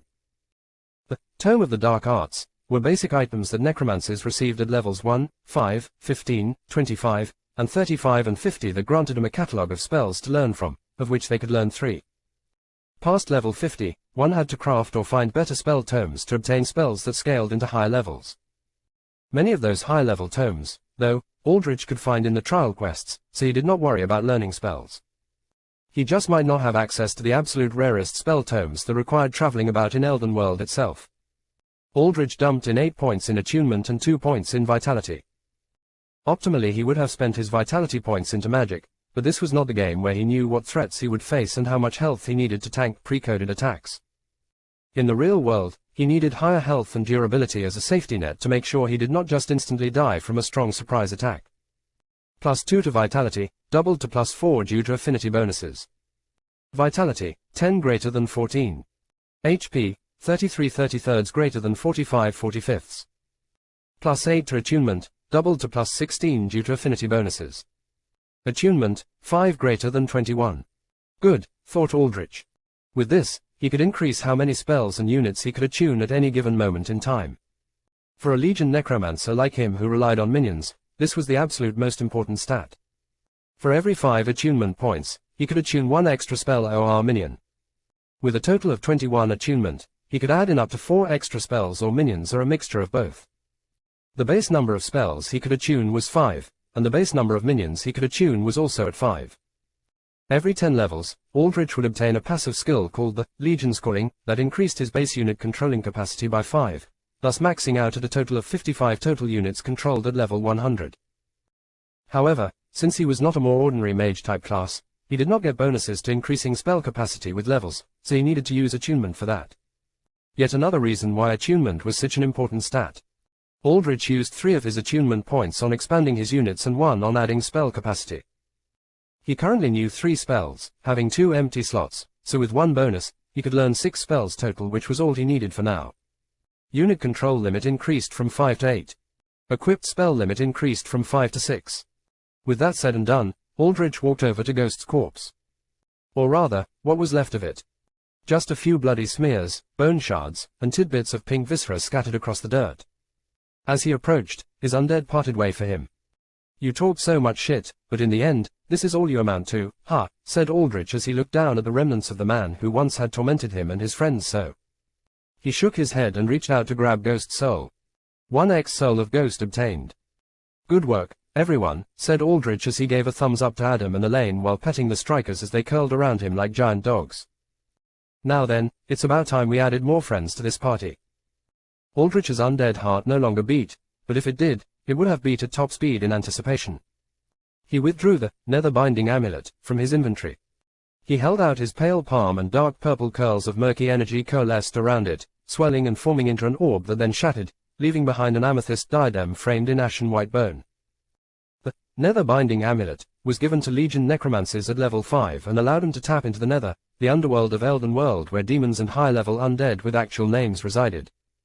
There, Aldrich could choose from a wide selection of power named undead to form a pact with, making them his chosen undead that could level up and even wear equipment. A lifetime companion that essentially served as his other half, compensating for all his weaknesses if chosen well. Aldrich activated the Nether Binding Amulet by crushing it in his grip. It shattered like brittle glass, and the purple gem shards floated in front of him. They started to form a circular orbit, and within this orbit, swirls of spiraling darkness formed, creating a portal. The trees around Aldrich swayed and groaned. The grass and flora around the portal started to wither and die and crumble to dust. Aldrich eagerly awaited his summoning options to appear in a list in front of him. He already knew who he favored. He had the most inclination to choose Valera of the Immortal Legion. This was the choice he played within the game and the one that best complemented him as a powerful melee fighter and tank, but he wanted to see if he got more options now compared to the game. It was also worth considering other options, as they might not have been useful in the game, but they had more utility in the real world. Hadar of the Golden Bone was a skeleton with, as his title suggested, golden bones dressed in trench coat and top hat, who was, for all intents and purposes, a meme option in the game. He had little combat or utility ability but could generate coins rapidly and increase coin rewards. He even had a nifty coin toss attack where he would literally shoot coins at people and deal damage in exchange for making the player lose money. In the game, Hadar was useless because coin eventually became highly plentiful, making him a useless option for mid to late game. His coin toss attack generally also sucked. But now, with coins so scarce, maybe he was useful. Justice the Eye was a wraith that possessed incredible clairvoyance spells that could scope out areas and battlefields before exploring them. In the game, this was not that useful, as Aldrich already personally explored every area, rendering her ability to scout redundant. But now, it was an incredibly ability to have for utility. Gorgoth the Many was a floating ball of corpses and skeletons that could spam the battlefield with countless undead, basically functioning like a second Legion Necromancer to really swarm enemies with units. In the game, Gorgoth got outscaled because his undead were all generally low-leveled, but perhaps summoning him for the potential to form a massive army to clear out variants en masse was useful in the real world. Options. Options. So many options. And yet. Aldrich cocked his head as he stared at the portal. By now, he should have received a list of potential chosen undead to summon from the nether, but he did not. Instead, the portal began to crackle with bolts of lavender energy, a signal that a chosen undead had been chosen already. Aldrich stepped back, wary at this sudden change. After all, this was not the game anymore. Chosen undead were not mindless in the game lore. They had their own names and personalities. Who was to tell whether they would be hostile or not? Whether the one that emerged from that portal was something terrible that Aldrich had to fight, not ally with. Aldrich had his undead gather in front of him, growling as they readied to defend him. From the portal, an enormous suit of black and white armor stepped out. The figure wearing this armor was easily 2 meters tall, its each and every step letting out heavy, clicking thuds as the sizable armor moved up and down. There was power and weight behind all of those steps. Pure, raw, physical power that promised that anyone that ran afoul of this knight was guaranteed to find themselves smashed into quite the crater in the ground. The knight did not wield a weapon, but instead an enormous cross-shaped shield of black and grey metal that was noticeably larger than its already sizable frame. The knight stood still as the portal closed behind it. It stared directly at Aldrich. Tension rose in the air. Aldrich immediately knew who this was. Are you Valera of the Immortal Legion? Said Aldrich hesitantly. It looks like his chosen undead had been chosen for him, and it was the same as he had used in the game. A good choice, to be sure, so he could not complain. What he was wary of was whether Valera was hostile. If she was, Aldrich had little guarantee he could beat her. She was a Dullahan Death Knight warrior specialized in defending and melee brawling, and she started out at level 10, noticeably higher than Aldrich now. Master.is, is that you? Came Valera's surprisingly feminine voice through her full face helmet. Aldrich did not hear any hostility in her voice, but he kept his guard up. Yes. It's me. Do you potentially remember me? Of course, said Valera. She dropped her giant cross shield, and it thumped heavily with a metallic clang on the ground. She put a gauntleted, spiked hand to her breastplate. We went through so many adventures together. So many trials. So many lives and deaths. Valera looked down, and her voice was pained. But then, after we defeated the Howling Darkness together, you disappeared. I had no idea what had happened to you. For 300 years, the longest 3 centuries of my immortal life, I had thought you were gone. Lost forever. Said Aldrich. It seemed that Valera retained memories from the game to a degree. The main objective of Elden World was to beat back the evil entity known as the Howling Dark, and once that was done, players according to game lore, retired, and lived a peaceful life with the world returned to peace.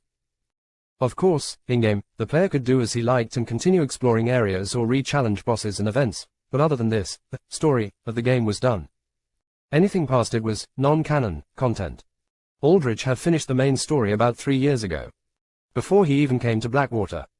This was likely when Valera had lost memories of him, and it seemed that every single year that had passed was 100 years in Elven World time.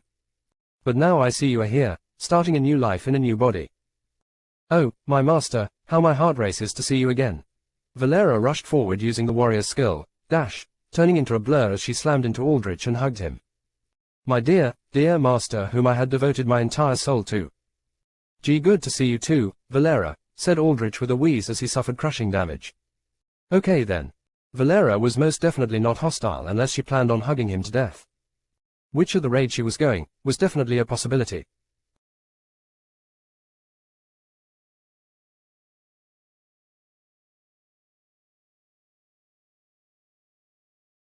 Super Necromancer System Chapter 19, Valera. After what felt like an eternity, Valera finally put Aldrich down. She took off her bucket-like black great helm, finally exposing her face, and knelt into the grass before Aldrich. Her face was deathly pale just like Aldrich's, showcasing that she was an undead just like him. More specifically, a hybrid between Dullahan and vampire. Her features reflected this. Her sharp, ferocious eyes possessed black sclera and the pupils centered within them were a bloody, glowing crimson red. Her hair was dark black and styled in a rough, messy bob cut that went down ever so slightly to her neck. Her bangs concentrated on one side of her face, forming a sort of veil of hair that obscured her left eye. Her lips were notably black, as would her claws be if Aldrich remembered her correctly. You look as good as ever, said Aldrich. In proper fantasy game manner, Valera was modeled to be stunningly beautiful, and real life did even more justice to her looks than what rendered graphics, no matter how advanced, could ever do. Aldrich's undead mind and body stopped him from getting distracted any by her looks, and he suspected that as long as he had a purpose he was driven to, he would not suffer those kind of distractions. This was the quality of risen undead like Aldrich. Many were arisen for a single purpose like vengeance or haunting, and they tuned out any unnecessary emotions or needs for it. In contrast, natural undead like vampires or Dullahan that were born as undead could experience the full spectra of emotions without much issue, though of course, their moral and instinctive sensibilities would be quite different from that of humans.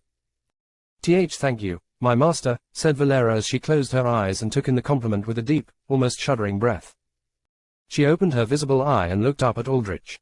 You too, look marvelous, my master. Though I must wonder, why have you changed your appearance so? And you have become an undead. Also, where has your wondrous equipment gone? I could say the same to you. I look different. Does my new appearance displease you? Said Valera, worried. About your equipment, I mean, said Aldrich. Your equipment's gone. Your level's been reset, too, despite the fact that you remember our past adventures. Yes, I do wonder about that, said Valera. What happened, Valera? Said Aldrich. After I left. When we slew the Howling Darkness together, we parted ways. I to the Nether for some rest while you, my master, were to address the united council of our victory, said Valera. Aldrich nodded. He knew this part. After the Howling Darkness, the final boss, was defeated. The player made a grand speech to the United Council, a coalition of all races that had banded to fight against the world-ending threat of the Howling Darkness, and told them that the battle was over. Any summoned units one had did not make it to this final cutscene, so Valera must have returned to her home in the Nether. Then, said Aldrich. Then, I do not know. I returned to my keep in the Nether, and then, darkness, I suppose, said Valera. There is only darkness in the Nether, yes, but this was a kind of darkness that settled over my mind. I fell into a great trance. A sleep from which I felt was to never awake. In that trance, I felt time pass. Years upon years upon years. All the time, I awaited your return.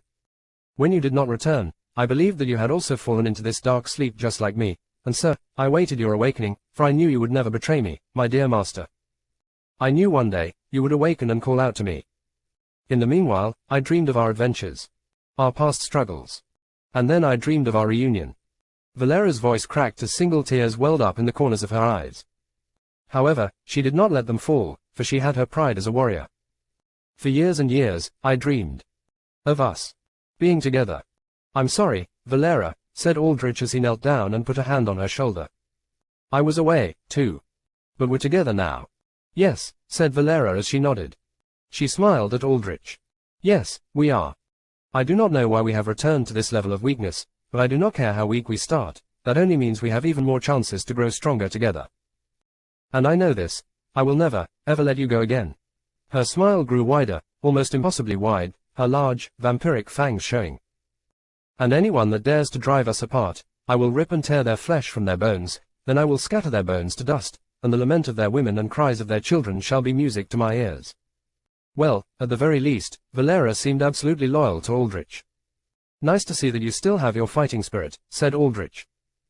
He stood up, and Valera did so as well, standing by him in stiff posture and attention as a knight would. She towered a full head over him, and it was not as if he was short. He was slightly above average height at 5 feet 11, approximately 180 centimeters. She was just particularly tall, standing at 6 feet 3, approximately 190 centimeters, without her armor. That would make her a little harder to conceal, but her generally human appearance would mean she could visit cities alongside Aldrich without the need for much of a disguise. She just looked like a tall goth girl, not entirely out of place in the often diverse and colorful crowds of cities, especially larger, more festive ones. If her starting inventory was like it was in the game, then she also had a casual equipment set in the shape of a black dress to blend in even more. But you have to be careful, Valera, said Aldrich. This is a new world. It isn't like the one you knew before. Everything is different. I know how this world works, so whatever we do, you have to listen to me. I am always ready to follow your commands, my master, said Valera with a half bow. That means no, blood rage, not unless you absolutely have to, said Aldrich. As a half-vampire, Valera could access blood rage, racial ability that changed her from a shield-bearing protector into a fist-fighting berserker. Her personality in-game was described as fiery-spirited with rage that burned as hot and steady as her loyalty for the one she deemed her worthy master. Aldrich simply hoped that fiery spirit would not cloud her judgment, for after entering blood rage, Valera became a non-controllable unit that damaged anyone hostile with zero strategy. In real life, he imagined that Valera simply became akin to a monster that attacked anything that moved aside from Aldrich and his units. Of course, my master, said Valera. I will suppress my urges. Though that means if I cannot quell my thirst in battle, I must quench it outside. She looked around to the strikers and Adam and Elaine. She grimaced. I do not like the taste of lesser undead blood, but it must do. Her eyes landed on Elaine, and she raised a black brow. She pointed her gauntleted finger at Elaine accusingly. And who is my master? Someone you fancy, perhaps, now that you are an undead. May I tell you now as your most faithful knight and most loyal confidant that she is not right for you? I know, said Aldrich. He looked at Elaine, then at Adam. She wasn't right for me. She was right for him. I wasn't ready to make anyone happy, and I doubt I am now. But I saw the spark of happiness between them, and I wanted it to grow. I wanted to see them happy. But now, this is all they're reduced to. Aldrich sighed before shaking his head. She is, or was, a close friend, Valera. So was he. I hope you can treat them with respect. Of course, my master, said Valera with a deep nod. If they're your friends, then they're mine also. And my master, your words from before, about not being ready to make anyone happy, that is simply not true. You have made me happy beyond measure. Back then and now. No, even more so now. And I want to keep that happiness strong, said Aldrich, knowing that as Valera was now a sentient being, he had to take care to keep her in good graces to maintain her loyalty. Valera simply blushed and remained quiet, taking in Aldrich's words in bliss. Aldrich manifested the Tome of the Dark Arts Rank 2 from his inventory. Another flesh-knitted tome appeared in his hand. Ah, learning more spells, said Valera. She looked Aldrich up and down, and since they were linked together, she could see his status. Let's see, you are currently level 6 and can attune 3 more spells. Considering that is the Rank 2 Dark Arts Tome, will you be taking Negative Burst, Summon Undead, First Ring, and Negative Surge? Close, but not quite, said Aldrich. Valera remembered what he had taken when they were adventuring together. The spells she listed were the most optimal set for fighting. Negative Burst released an area of effect wave that healed undead and damaged the living. Create Undead, First Ring, allowed for the creation of undead from scratch, whereas Raise Undead required a corpse. And Negative Surge buffed an ally unit with enhanced physical stats for a brief period of time. I'll be taking Negative Surge, Summon Undead, but I won't be taking Negative Burst. Instead, I'll be taking, let's see. Aldrich's green eyes glowed as he saw a list of 15 spells he could choose 3 from. He saw what he wanted. Ah, I'll take Horror Warp. Horror Warp was a projectile spell that took the shape of a slow-moving cloud of darkness. Once the darkness contacted an enemy, it would wrap around their heads, stunning him as they inflicted a nightmare of pain and horror that would drain their life energy and cause psychic damage. Those afflicted by the spell needed to constantly struggle to escape, with greater psychic resistance and vitality helping break the spell easier. In combat, Horror Warp was not that useful. It was a good single-target stun when it landed, to be sure, but it was so slow-moving it could get parried or spell broken or dodged or blocked quite easily.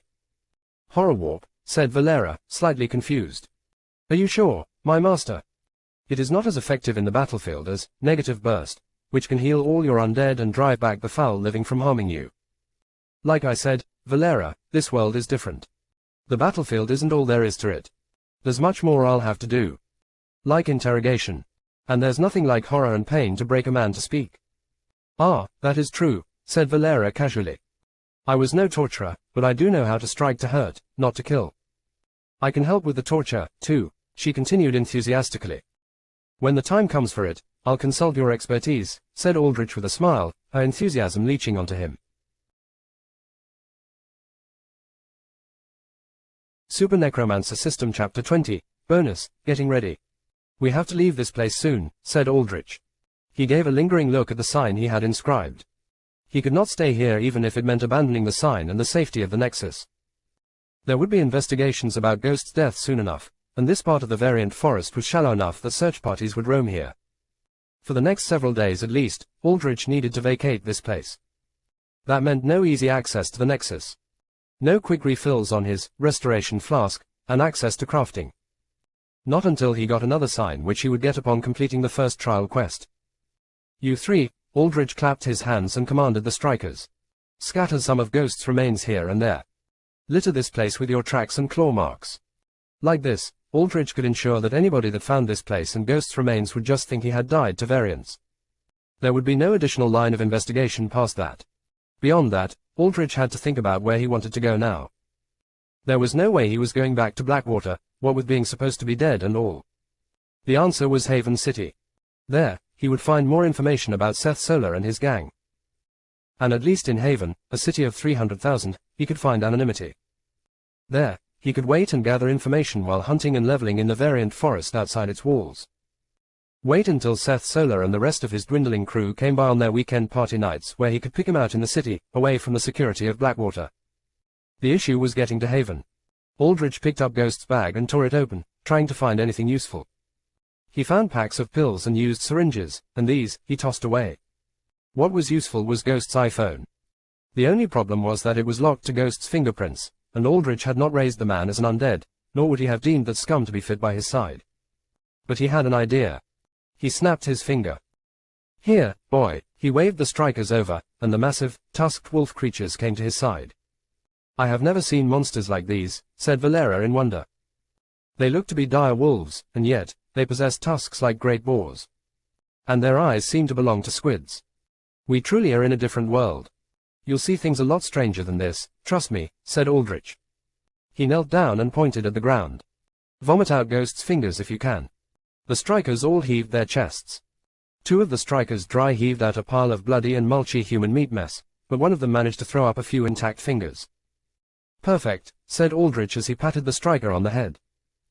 He took an index finger and wiped it on his bodysuit and then, after tapping Ghost's iPhone active and making sure it had enough battery, pressed the finger on the screen. The iPhone registered Ghost's biometrics, but then locked, requiring additional facial recognition identification to access. Said Aldrich as he stared at the locked phone. He had wanted to access the phone for any potential information regarding Seth Solar and the rest of his crew.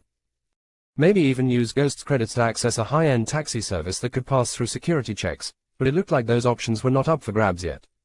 The key word was yet. In this era of variance, walled cities were a necessity, and Haven was one of them. However, among walled cities, there were tiers. Haven ranked at Tier 3, the lowest of them all. Still, a walled city was infinitely better than the nomadic settlements in the wastelands that constantly had to run away from variant attacks. That was where the poor went. Or villains on the run. Where Adam and Elaine had been dumped as children. Not a good place to live, to say the very least. Compared to that, Haven was, well, a haven. But because it was Tier 3, it might have had walls and enough hero presence to ward off variant attacks, but it did not have enough authority to get rid of a developed criminal underbelly. Hence why Ghost could so easily pick up highly illegal designer drugs like X. Inside Haven, Aldrich no doubt figured that there were black market technos capable of bypassing Ghost's phone locks. These same technos could also forge CIDs, citizen identifications, for Aldrich and Valera because Aldrich was technically dead and needed a new identity while Valera had no identity to begin with. As for the rest of the undead, Aldrich had to admit he had an issue at hand. There was no way he was bringing them into any remotely civilized area. Normally in the game, any non-chosen undead were just despawned after combat or upon entering friendly areas. One had to resummon him afterwards. But in the real world, Aldrich had his summons indefinitely. Granted, this was much better than it was in the game, but it presented the problem of where to keep the undead. For now, all he could think of was hiding them in the forest, but he figured he would find a better solution later. In particular, he theorized about becoming a lich. Liches could store undead within an orb inside of their being and thus continuously carry units with them. When picturing a necromancer, a lich was what first popped into many people's heads. They were the premier necromancers, and it was no less true in Elden World where their racial abilities seemed almost tailor-made for necromancy purposes. However, in the game, player characters could not be undead, so there was no official way to become a lich or any of their higher evolutions. Lore stated that some mages or lesser undead turned into liches through sacrificial rituals, but the exact details of such rituals were not described in much detail. Regardless, this was something to think about later. What was more important was getting to Haven. Without easy transportation, Aldrich would have to go to the city by foot. That meant traveling through the forest as taking the main road was far too conspicuous. And deeper in the forest, there were stronger threats.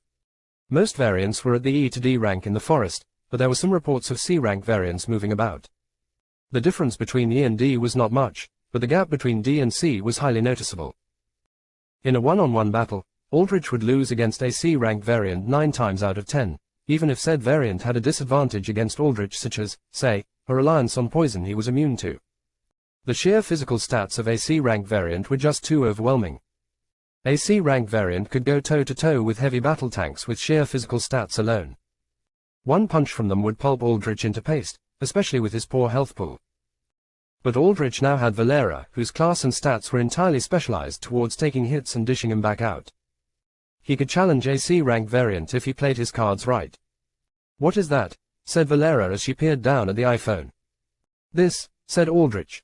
"Right, you're unused to this world. In this world, technology has progressed quite far. One such product of this advanced technology is this.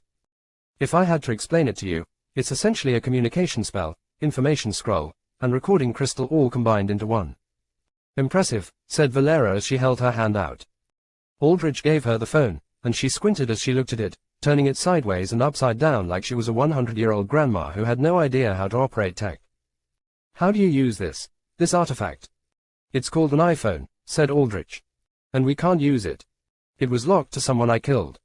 You could say it was bound to them." In Elden World, bound items were usable only by a specific individual as they were imprinted to their souls. The restorative flask was one example of such an item.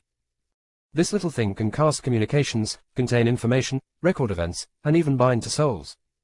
"Marvelous," said Valera. "And I cannot even sense even a bit of magic from it. There must be a concealment spell upon it as well." "No concealment. It just doesn't use magic. Nobody does in this world," said Aldrich. Truly, Valera looked shocked. Coming from a world where magic dictated basically every facet of life, this was not surprising. "Nobody?" "Yes," said Aldrich. "We are the only ones that can use magic." "Then conquering this new world shall be no challenge at all," said Valera. "Don't get too hasty. The only race that exists in this world are humans, but they have evolved. They each have unique powers that are highly unpredictable. Some of them may fly, some of them may shoot flame from their hands, some may have powerful punches, and so on. You cannot underestimate them," said Aldrich, noting that he referred to humans as them so very naturally. "And there are monsters, too.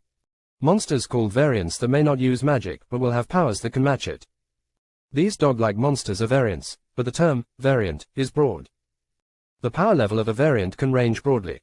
Deeper in the forest, there will be much stronger threats. I will always be on guard, my master," said Valera. She raised her enormous cross shield of bone and black metal in the air. "With this great shield of mine, I swear you will face no harm. Please, you don't have to coddle me like that. I can take a hit when I have to," said Aldrich. He nodded to Valera. "But I'll count on you to cover me when I don't want to take them. Just like old times." Like old times, said Valera with a wide smile. Alright, then, it's about time to move out. First things first, I have to make as much use of this sign as possible while I still have access to it, said Aldrich. Create undead, chanted Aldrich as he thrust his pale palm out. Green threads of energy started to swirl around him. Create undead, first ring, allowed Aldrich to create undead creatures from several rings that were basically tiers. The higher the ring was, the stronger the undead were. First ring undead matched the caster's level up until level 10, at which point they hit a cap. So, for Aldrich now, any undead he created using this spell would be level 6. A list of undead options showed up in his vision. Skeleton Rogue. Skeleton Archer.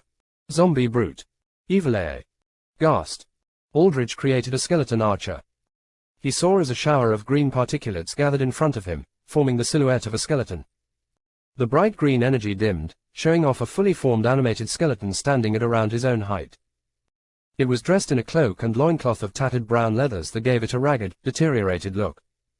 The skeleton wielded a longbow in its bony hands, while a quiver of black wood hung at its back, containing rot-poisoned arrows buzzing with flies.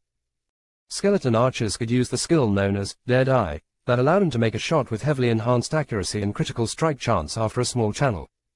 Useful for dealing critical damage in vital areas. 1 unit slot used.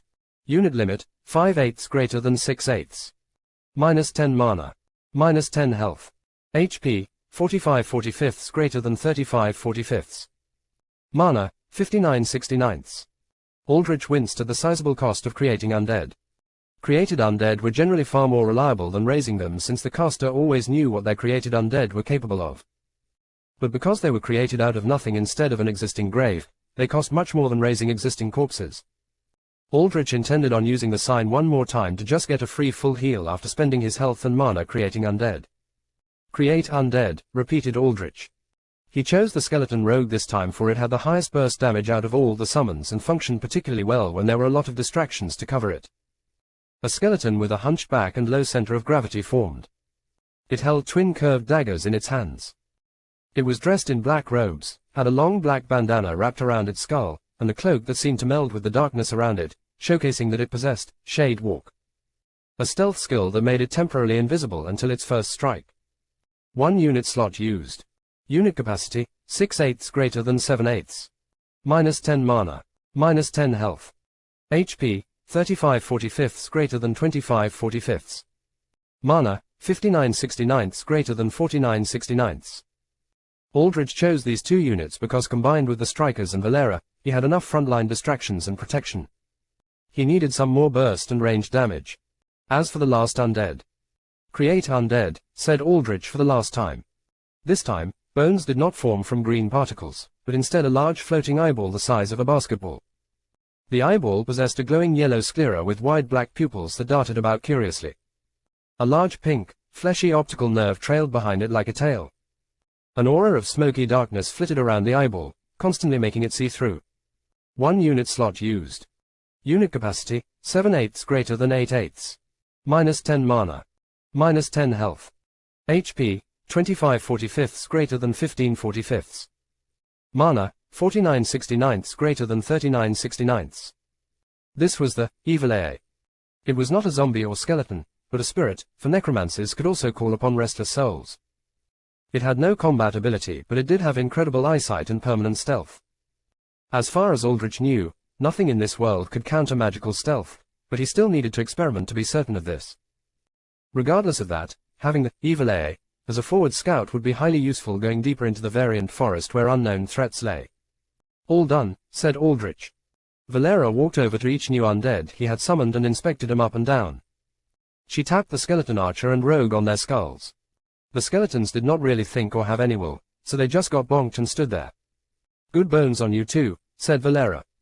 She walked to the Evil AA and pretended to punch it, pulling her strike back just an inch away from the eyeball. It did not blink and just looked at her blankly. And good, you will keep your eye open for the master. Valera nodded to herself. All right, you all passed to serve my master. I'm glad they passed your screening, said Aldrich. He stepped over to the sign and started to access the nexus. I just have one final stop left before we can get a move on. Ah, do you need something forged? Said Valera. You're right about that. How did you know? Asked Aldrich. Our souls are connected, Master. I can sense your intentions and see that soul in your inventory. If we are to leave the sign for some time, then you need to get the most out of this final visit. You must be going not only to heal yourself, but also to use that soul so it is not just sitting in your inventory, said Valera. I must ask, though, how will you use that soul? Will you forge a new staff? Some armor, perhaps? No, what am I saying, I can protect you enough already. No, said Aldrich as he thought about it for a second. A mask.